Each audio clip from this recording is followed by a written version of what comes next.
Madame le maire, chers collègues, c'est Goethe qu'on assassine. Peut-on dire ce soir en parodiant le titre du roman célèbre de Gilbert Cesbron qui précisément décrivait un divorce.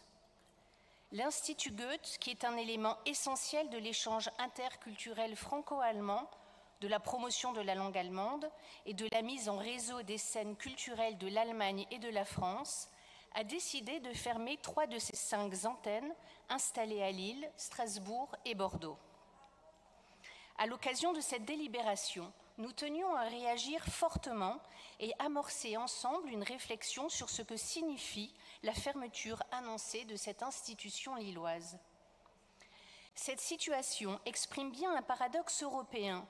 On ne cesse de vanter le couple franco-allemand et d'appeler au nécessaire renforcement du lien culturel entre nos deux pays, mais l'enseignement des langues européennes se détériore si l'on accepte l'anglais. Nous avons pourtant célébré cette année les 50 ans du traité de l'Élysée, signé par le général de Gaulle et le chancelier Adenauer.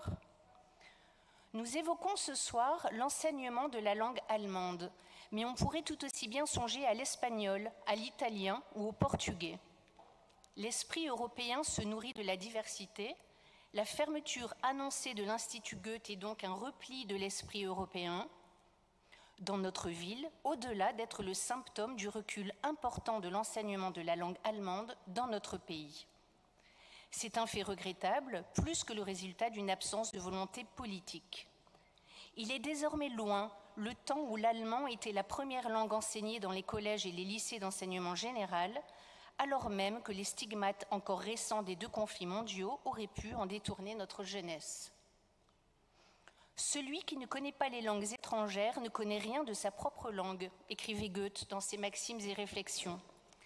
À l'heure où l'anglo-américain familier devient la seconde langue de notre jeunesse abreuvée par Netflix, au point qu'elle n'est plus étrangère mais commune, nous déplorons que pour des considérations économiques, peut-être du fait d'un manque d'ambition culturelle de nos amis et partenaires allemands, l'Institut Goethe soit voué à la fermeture dans notre ville.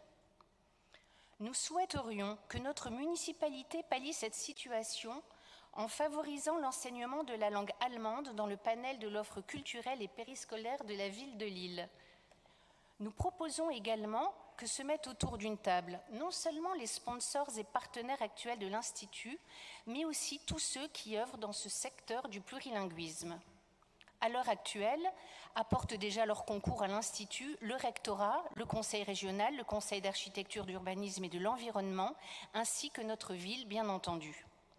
Pourraient s'adjoindre, avec une dimension transfrontalière, les collectivités de l'Eurométropole de Lille-Courtrai-Tournai, la Chambre de commerce et d'industrie, les universités lilloises, ainsi que par exemple les établissements dispensant un enseignement linguistique.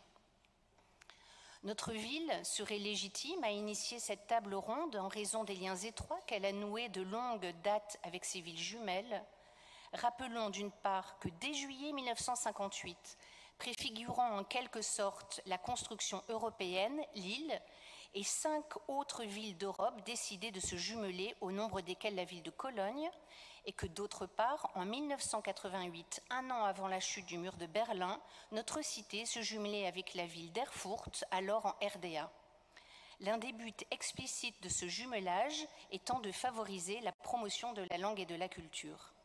Et c'est bien dans cet objectif que pourraient donc être recherchés les moyens d'assurer le maintien de l'Institut Goethe de Lille, en l'appuyant sur des bases nouvelles, au prix d'une réorganisation ou de redéploiement vers des domaines élargis en matière d'échange et de tourisme par exemple.